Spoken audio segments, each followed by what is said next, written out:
বাংলাদেশের সর্বশেষ আপডেট সংবাদে আপনাকে সুস্বাগতম। আমাদের চ্যানেলের নতুন দর্শক হয়ে থাকলে চ্যানেলটিকে সাবস্ক্রাইব করে বেল আইকনটি বাজিয়ে দিন। প্রথমেই জানিয়ে দিচ্ছি সংবাদ শিরোনাম। আওয়ামী লীগের 3 বারের মন্ত্রী এমপির সম্পদ বাজেয়াপ্তের দাবি।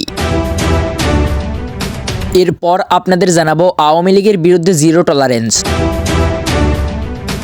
সর্বশেষ আপনাদের জানাবো আওয়ামী লীগ নিষিদ্ধের প্রশ্ন সমাধানের পথ কি। সুপ্রিয় দর্শক, এতক্ষণ শুনছিলেন সংবাদ শিরোনাম, এবার বিস্তারিত। আওয়ামী লীগের 3 বারের মন্ত্রী এমপির সম্পদ বাজেয়াপ্তার দাবি। ফ্যাসিবাদ বিরোধী সব ছাত্র সংগঠন নিয়ে জাতীয় ছাত্র কাউন্সিল গঠন করা হবে। এতে প্রতিটি ছাত্র সংগঠনের 2 জন প্রতিনিধি থাকবেন। এই কাউন্সিলের আলোচনার মাধ্যমে বৈষম্য বিরোধী ছাত্র আন্দোলনের কর্মপরিধি নির্ধারিত হবে। তবে এটির ফরম্যাট কি হবে, আগামী 1 সপ্তাহ পর আরেকটি সভায় তা চূড়ান্ত করা হবে। সোমবার সন্ধ্যার পর বৈষম্য বিরোধী ছাত্র আন্দোলনের সমন্বয়কদের সাথে ছাত্র সংগঠনগুলোর বৈঠকে এই সিদ্ধান্ত নেওয়া হয়েছে। এতে 19টি ছাত্র সংগঠন অংশ নেয়। এতে সিদ্ধান্ত হয়েছে গত 3 নির্বাচনী আওয়ামী লীগের এমপি এবং মন্ত্রীদের সম্পদ বাজেয়াপ্ত করতে অন্তর্বর্তী সরকারকে চাপ দেওয়া হবে। সনাতন ধর্মাবলম্বীদের সমস্যা নিয়ে তাদের সঙ্গে বৈষম্য বিরোধী ছাত্র আন্দোলন এবং ছাত্র সংগঠনগুলো বসবে। এছাড়া এই ফ্যাসিবাদ বিরোধী সব ছাত্র সংগঠন আগামী 1 সপ্তাহ জাতীয় ছাত্র সংহতি সপ্তাহ পালন করবে। এই সময় ছাত্র সংগঠনগুলো নিজ নিজ অবস্থান থেকে শিক্ষা প্রতিষ্ঠানে গিয়ে কথা বলবে শিক্ষার্থীদের সঙ্গে, তাদের মধ্যে ঐক্য ফিরিয়ে আনতে কাজ করবে। সভা শেষে সংবাদ সম্মেলনে বৈষম্য বিরোধী ছাত্র আন্দোলনের সমন্বয়ক হাসনাত আব্দুল্লাহ বলেন, গত 3 নির্বাচনে আওয়ামী লীগ থেকে নির্বাচিত এমপি এবং মন্ত্রীদের সম্পদ বাজেয়াপ্ত করতে হবে, তা না হলে বিদেশ থেকে তাদের ষড়যন্ত্র অব্যাহত থাকবে। এই ব্যাপারে অন্তর্বর্তীকালীন সরকারকে দ্রুত স্পষ্ট সিদ্ধান্ত দিতে হবে। আজ নিচ্ছি কালকে নিচ্ছি এ ধরনের বিষয় যেন না হয়। তিনি বলেন, আমরা আরো নীতিগত সিদ্ধান্ত এসেছি। এ সরকার আওয়ামী লীগ আমলের প্রশাসনিক কাঠামো ক্ষমতায় এসেছে, এখনো সেই প্রশাসনিক কাঠামো বিদ্যমান। অন্তর্বর্তীকালীন সরকারকে এই বিষয়ে সিদ্ধান্ত নিতে হবে। প্রশাসন থেকে আওয়ামী লীগের সুপারিশে নিযুক্তদের বাদ দিয়ে প্রশাসনিক কাঠামো পরিশুদ্ধ করতে হবে, পাশাপাশি সংস্কার কার্যক্রম অব্যাহত রাখতে হবে। হাসনাত আরো বলেন, আমাদের মধ্যে নানা বিষয়ে মতভেদ থাকবে, তবে বেসিক কিছু নীতির বিষয়ে সব ছাত্র সংগঠন একমত। সব ছাত্র সংগঠন একত্র হয়েছে বলে বৈষম্য বিরোধী ছাত্র আন্দোলনের নেতৃত্বে আমরা ফ্যাসিবাদী হাসিনাকে উৎখাত করতে পেরেছি। আওয়ামী লীগের পুনর্বাসনের ক্ষেত্রে সব ছাত্র সংগঠন জিরো টলারেন্স, তারা কোনোভাবেই পুনর্বাসিত হবে না। তিনি বলেন, শিক্ষার্থীদের বলবো, আপনাদের নিয়ে ষড়যন্ত্র হবে, পরিবেশ সম্পদ ঐক্য নষ্ট হয়, ফ্যাসিবাদী শক্তিকে পুনর্বাসিত হতে পারে এমন স্কুল কলেজের শিক্ষার্থীরা হতে দিতে পারে না। আগে আকার ইঙ্গিতে কোন কর্মসূচি দিলেও প্রশাসন সেটি ধরে ফেলতো, অথচ 2 দিন আগে ঘোষণা দেওয়া হলেও মাহবুবুর রহমান মোল্লা কলেজের ঘটনায় পুলিশ প্রশাসন কিছু করতে পারেনি। এটি অন্তর্বর্তীকালীন সরকারের ইন্টেলিজেন্স উইং এর টোটাল ব্যর্থতা। এজন্য প্রশাসনিক কাঠামো ঢেলে সাজানোর কথা বলছি। হাসনাত আরো বলেন, আমরা এই আলোচনা অব্যাহত রাখবো। আমাদের পরবর্তী বৈঠকে ছাত্র রাজনীতির কাঠামো নিয়ে আলোচনা হবে। তরুণ প্রজন্ম রাষ্ট্র কাঠামো কিভাবে ভূমিকা রাখবে এটি নিয়ে কথা হবে। ছাত্র সংসদ নির্বাচন নিয়ে আলোচনা হবে। আগামী মঙ্গলবার ছাত্র সংগঠনগুলোর আরেকটি বৈঠকের সিদ্ধান্ত হয়েছে বলে জানান তিনি। সভা সূত্রে আরো জানা গেছে, বৈষম্য বিরোধী ছাত্র আন্দোলনের রাজনৈতিক পরিচয় নিয়ে প্রশ্ন এসেছে, উপদেষ্টা নিয়োগ নিয়ে প্রশ্ন এসেছে, তবে এগুলোর সন্তোষজনক জবাব আসেনি। এই বিষয়ে সভায় হাসনাত আব্দুল্লাহর উত্তর দিয়েছিলেন, শুধু প্রধান উপদেষ্টা ডাক্তার মোহাম্মদ ইউনূসকে তারা মনোনীত করতে পেরেছে, বাকিদের নিয়োগ বিষয়ে প্রধান উপদেষ্টা হিসেবে থিওরিটি ডাক্তার ইউনূসের উপর বার্তায়। এছাড়া বৈষম্য বিরোধী ছাত্র আন্দোলন সরকারের সহযোগী কোনো প্ল্যাটফর্ম নয়, তাদের অনেক দাবি সরকার মেনে নেয়নি। ছাত্র উপদেষ্টা সরকার গিয়ে তাদের মতো করে সরকার চালাচ্ছেন, ফলে বৈষম্য বিরোধী আন্দোলন একটি প্রেসার গ্রুপ হিসাবে নিজেদের মতো করে চলছে, এমন উত্তর এসেছে। বৈষম্য বিরোধী আন্দোলনের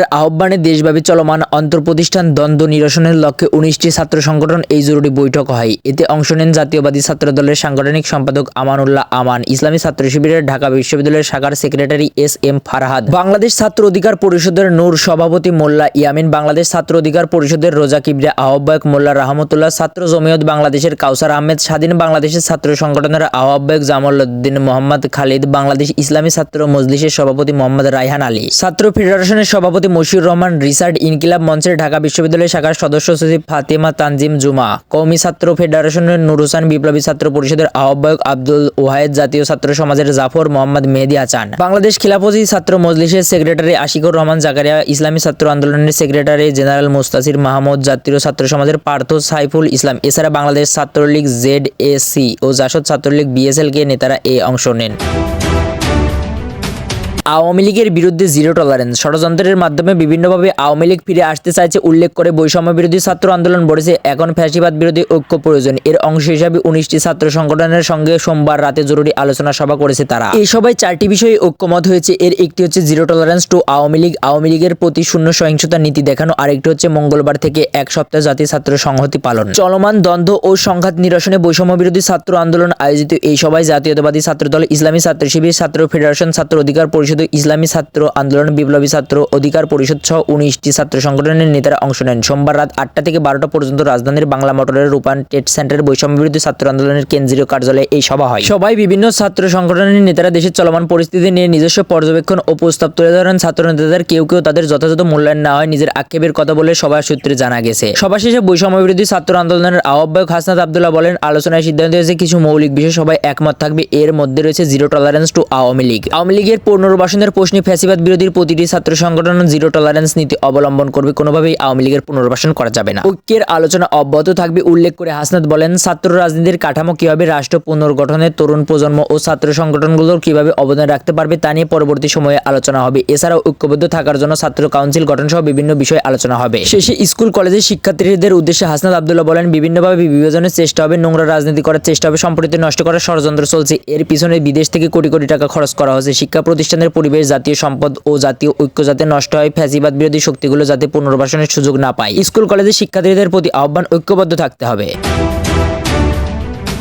আওয়ামী লীগ নিষিদ্ধের প্রশ্ন সমাধানের পথ কি? স্বাধীন বাংলাদেশের ইতিহাসে নির্বিচার রাজনৈতিক সহিংসতা, স্বতন্ত্রবাদী হামলা ও সামাজিক দাঙ্গার মধ্যে নৃশংসতম হত্যাকাণ্ডের ঘটনা চলছে এ বছরের মধ্যে জুলাই ও আগস্টের প্রথম ভাগে। আর্মড কারের উপর যুবকের লাশ, রিকশার পাদানিতে মৃত্যুর আগ মুহূর্তে তরুণের আকৃতিময় চোখ, হেলিকপ্টার থেকে বাঁচাবিহীন গুলিতে শিশুর মৃত্যু, মানুষের জীবন যেন মূল্যহীন, জীবন ছিনিয়ে নেওয়ার ভিডিও গেমসের মতো খেলা। সে সময়ের ক্ষমতাসীন দলের প্রধান শেখ হাসিনা এবং সরকারের শীর্ষ কর্তৃত্ববাদের প্রত্যক্ষ ও জোরালো নির্দেশ ছাড়া হাজার মানুষকে হত্যা ও গুরুতর আহত করার সম্ভাবনা কম। তাই শেখ হাসিনা, তার সরকার এবং রাজনৈতিক দল হিসাবে আওয়ামী লীগের সুষ্ঠু বিচার জরুরি। এই বিচারে গতিফলিত বা ঢালাও হত্যা মামলা দেওয়া হবে এই ঘটনাকে হালকা করে ফেলার শামিল। হাসিনা পরবর্তী বাংলাদেশ আওয়ামী লীগের ভবিষ্যৎ কি হবে তা নিয়ে এখন বিতর্ক চলছে। 23 জুন 1949 পূর্ব পাকিস্তান আওয়ামী মুসলিম লীগ হিসাবে এই দলটির জন্ম। 1955 সালে মাওলানা ভাসানীর উদ্যোগে অসাম্প্রদায়িক রাজনৈতিক আদর্শ ধারণ করতে মুসলিম শব্দটি বাদ দেওয়া হয়। স্বাধীনতা সংগ্রামে গুরুত্বপূর্ণ ভূমিকা রাখা আওয়ামী লীগ গত 1.5 শতকে বাংলাদেশের জনগণের আকাঙ্ক্ষা ও স্বার্থের বিরুদ্ধে যে অবস্থান নিয়েছে তা শুধু দুঃখজনক নয়, বরং বিচারযোগ্য। অতীত কর্মকাণ্ডের জন্য শেখ হাসিনা ও তার ঘনিষ্ঠ সহচরদের বিচারের মুখোমুখি করে রাজনৈতিক ও দলীয় কাঠামো থেকে তাদের নিষিদ্ধ ঘোষণা করে এবং অপেক্ষাকৃত কম অপরাধের সঙ্গে জড়িত দলীয় নেতা কর্মী সমর্থকদের ক্ষমা প্রার্থনার মাধ্যমে বাধ্যতামূলক শিক্ষা ও সংশোধন প্রক্রিয়ার মধ্য দিয়ে দলটির বিচার কার্যক্রম চালানোর সুযোগ দেওয়া যায়। 1971 সালের ডিসেম্বরে জামায়াতে ইসলামী সহ 5টি দলকে নিষিদ্ধ ঘোষণা করা হয়। পরবর্তী সময়ে 1972 সালে গৃহীত সংবিধান অনুযায়ী সব ধরনের ধর্মভিত্তিক রাজনৈতিক দল নিষিদ্ধ করা হয়। কিন্তু এই সময় জমিয়তে উলামায়ে ইসলামকে আবার কার্যক্রম চালানোর সুযোগ দেওয়া হয়। এই নিষিদ্ধ ঘোষণার পর কোনো দীর্ঘমেয়াদী ব্যবস্থা, কোনো সাংস্কৃতিক, সামাজিক, রাজনৈতিক উদ্যোগ নেওয়া হয়নি। নিষিদ্ধ ঘোষিত দলগুলো থেকে নেতাকর্মীরা জাসদ, ন্যাপ ও আওয়ামী লীগে যোগ দিচ্ছিল। সাম্প্রতিক সময়ে আওয়ামী লীগ জামায়াতে ইসলামের নিবন্ধন বাতিল করে গত 31 জুলাই। কিন্তু দলটি যে আরো বড় করে ফিরেছে তা এখন স্পষ্ট। রাজনৈতিক দল নিষিদ্ধ করার প্রক্রিয়ায় শুধু অপরাধের বিচার নয়, বরং এর সঙ্গে রাজনৈতিক, সামাজিক ও সাংস্কৃতিক বিষয় জড়িত। আওয়ামী লীগের সবচেয়ে বড় শক্তি তার সাংস্কৃতিক মূলধন। বাংলাদেশের সাহিত্য ও সংস্কৃতি জগতের অনেক মহারন্তী ও মহাপ্রবাহক আওয়ামী লীগের শক্তি। তাই দীর্ঘমেয়াদী সাংস্কৃতিক ও রাজনৈতিক সংগ্রাম ছাড়া দলটিকে নিষিদ্ধ করলে তা কার্যকরী হওয়ার সম্ভাবনা খুব কম। আওয়ামী লীগকে স্বল্পমেয়াদী নিষিদ্ধ করলে কাঙ্ক্ষিত গন্তব্যে পৌঁছানো কঠিন হবে। সুপ্রিয় দর্শক, এই ছিল এখনকার বাংলা আপডেট সংবাদ। পরবর্তী বাংলা আপডেট সংবাদ পেতে চ্যানেলটিকে সাবস্ক্রাইব করে বেল আইকনটিকে বাজিয়ে দিন। আপনার মূল্যবান মন্তব্য জানান আমাদের কমেন্ট বক্সে। ভিডিওটি শেয়ার করে অন্যকে দেখার সুযোগ করে দিন।